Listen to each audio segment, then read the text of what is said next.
Welcome to part 2 of my conversation with Pastor Dan Miner of the Harvest Church. If you haven't watched part 1 yet, check it out at suncoastpeople.com or look for Suncoast People on YouTube. And don't forget to subscribe, like, and follow.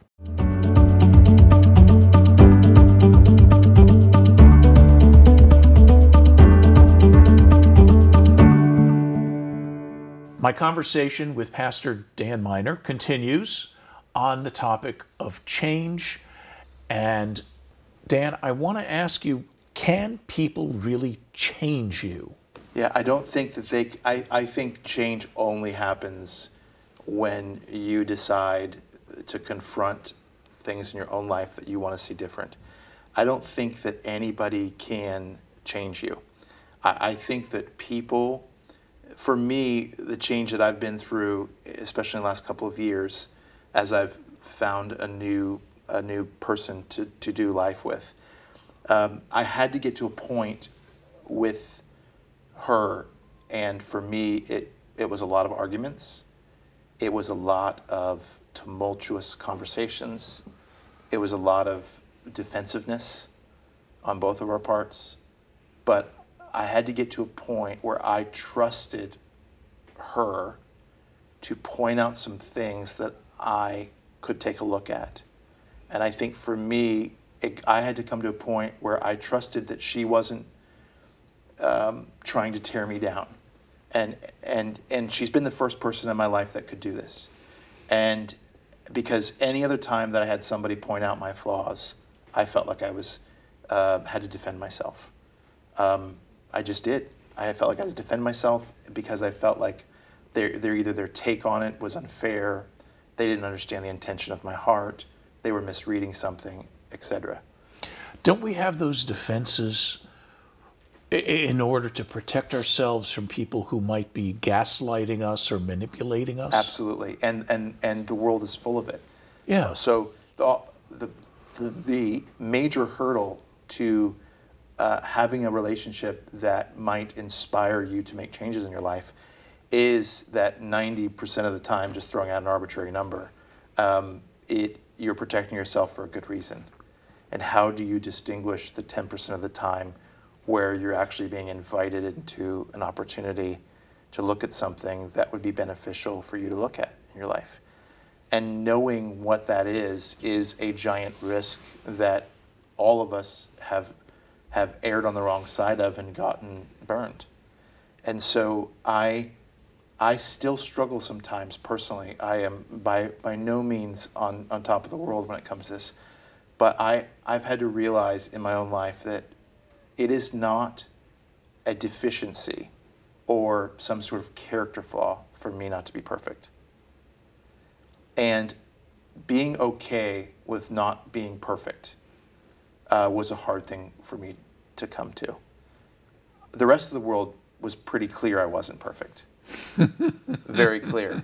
We mentioned in the part 1, and if you haven't seen part 1, hopefully you won't be bored. Watch it, right? But yeah. And you mentioned at the top of part 1, my sister Erin, and she loves me to pieces, but she is a world-class expert in letting me know what I can do better, And yeah. But does she do it in a way that is not like beating you over the head? Can she do it from a loving place of love rather than criticism? So I think she can now, but I don't know if she changed her approach or if we stopped worrying about changing one another and built our trust in our relationship.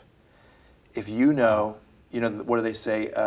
That people don't care what you know until they know that you care. Mm-hmm. It's like establishing that I care for you and you care for me, and we're going to do everything we can to let one another know that, of course, we're imperfect, but if there's anything within my own ability, I'm going to do my best to do what's right by you. And that idea, that trust that's built, presents us or facilitates or creates an environment where we can begin to challenge one another in a way that does not come from a place that puts us defensively. The problem is people want to see something change in your life, but it's often attached to some sort of manipulative idea. is the only reason you want me to change is because you want me to make you feel better? You know, or make you feel more loved or trusted, or like you're being a good partner? Like, is this about you at the end of the day? Change is this elusive thing, and I know you're trying through these episodes to get folks to kind of wrap their brains around it a little bit.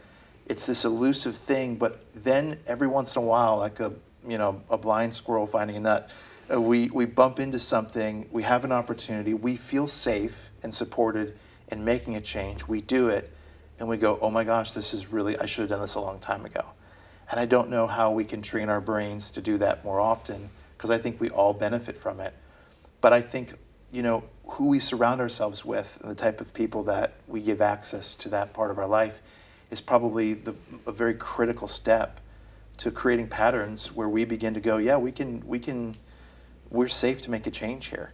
Where does faith and trust fit into this? And I say that because obviously faith is faith.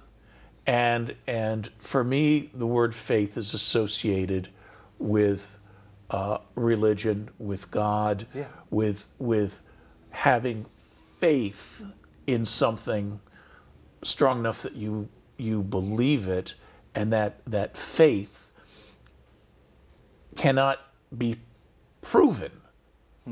You cannot scientifically measure it, and that's why they call it faith. And from that faith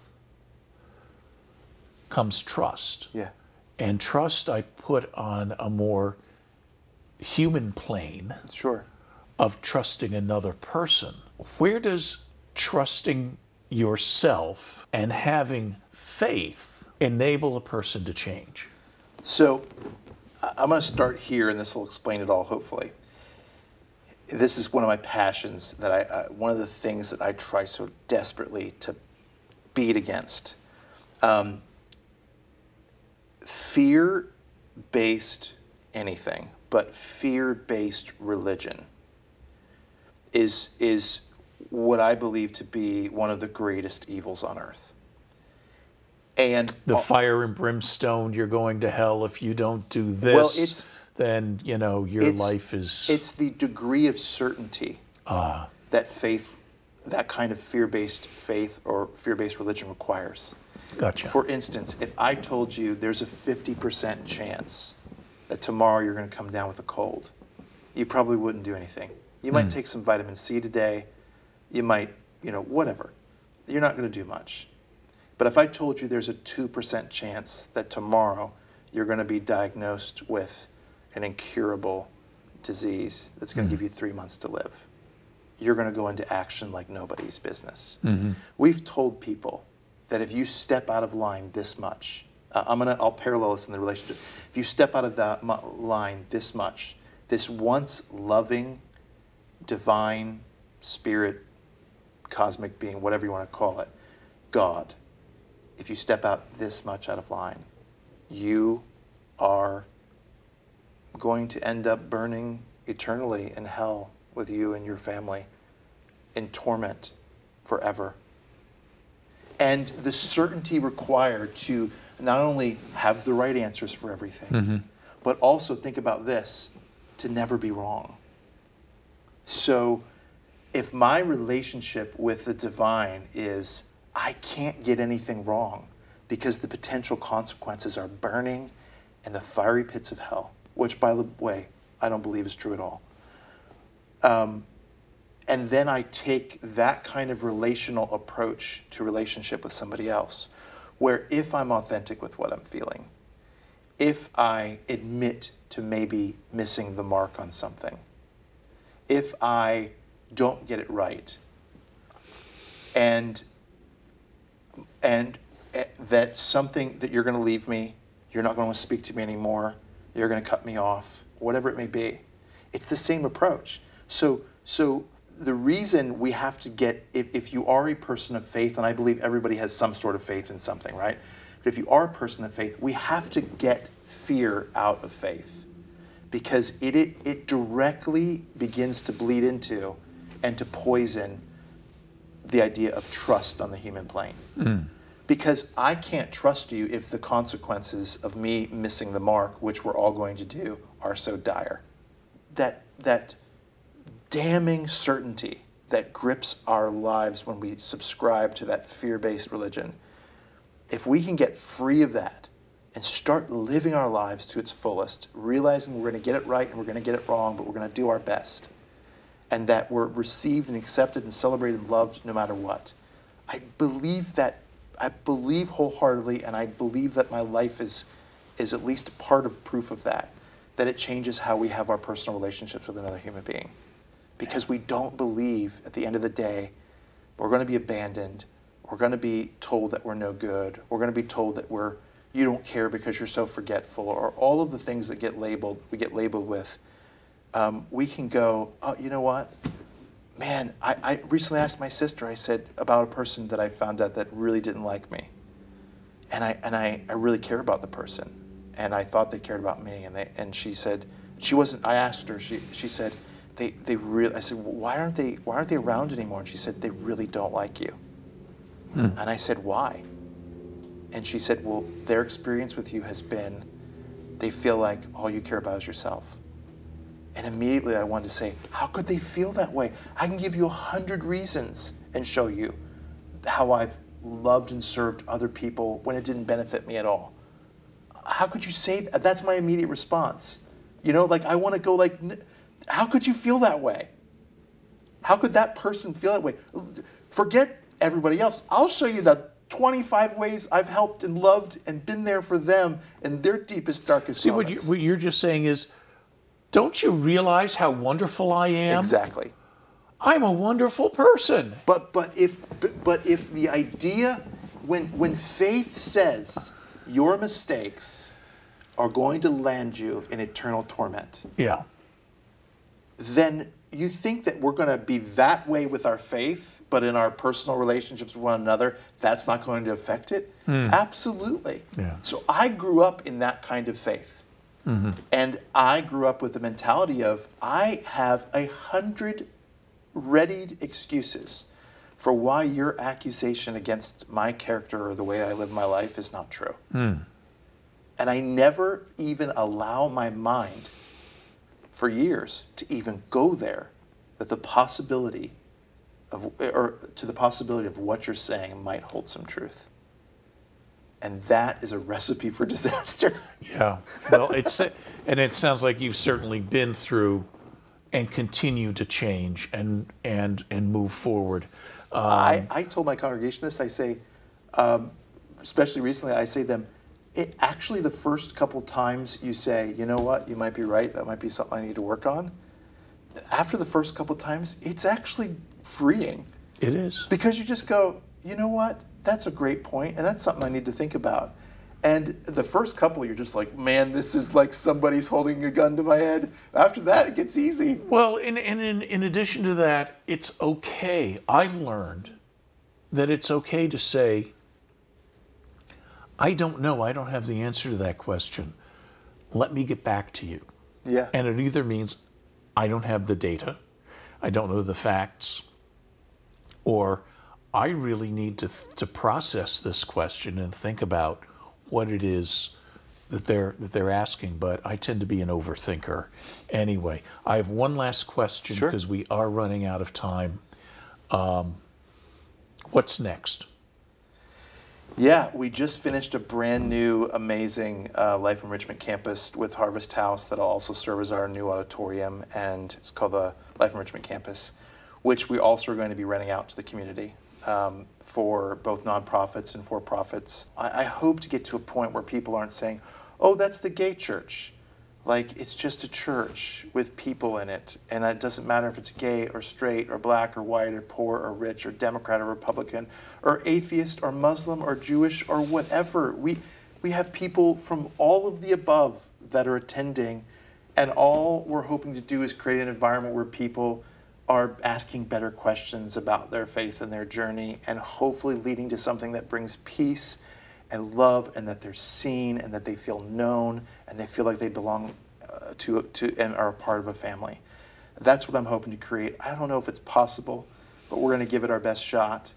Eventually we'll expand there, and really the community is going to kind of serve up what's next for me, because we have our eyes out for any group of people that are marginalized, do not feel like they are welcome, do not feel like there's an opportunity for them to know the divine or their creator. Our eyes are peeled, and I know there's some things that you and I are going to talk about potentially doing with some groups that you're serving. We want Sarasota to be better, a better community, because we're in it. Not just me, not just my family, but the community of people around us. We want Sarasota to be better because we're in it. We don't want to be better because we're in Sarasota. And we want to serve the community and leave more than we've taken. And I think we're on the path to that. And I think there's a lot more opportunities ahead. And we're just hoping to do it well and do it in a way that people feel loved. Pastor Dan Miner, thank you so much for being here and giving all this extra time, because I know you're very busy right now getting things going. And again, when this hits the airwaves or the Wi-Fi waves, you know, you'll already be underway. Thank you so much. And thank you for being a part of this show, for watching, for supporting your show, especially with your likes on Facebook and on YouTube, and also patreon.com/Suncoast People if you're feeling financially generous. But for now, I'm Robert Tim. Thanks for watching.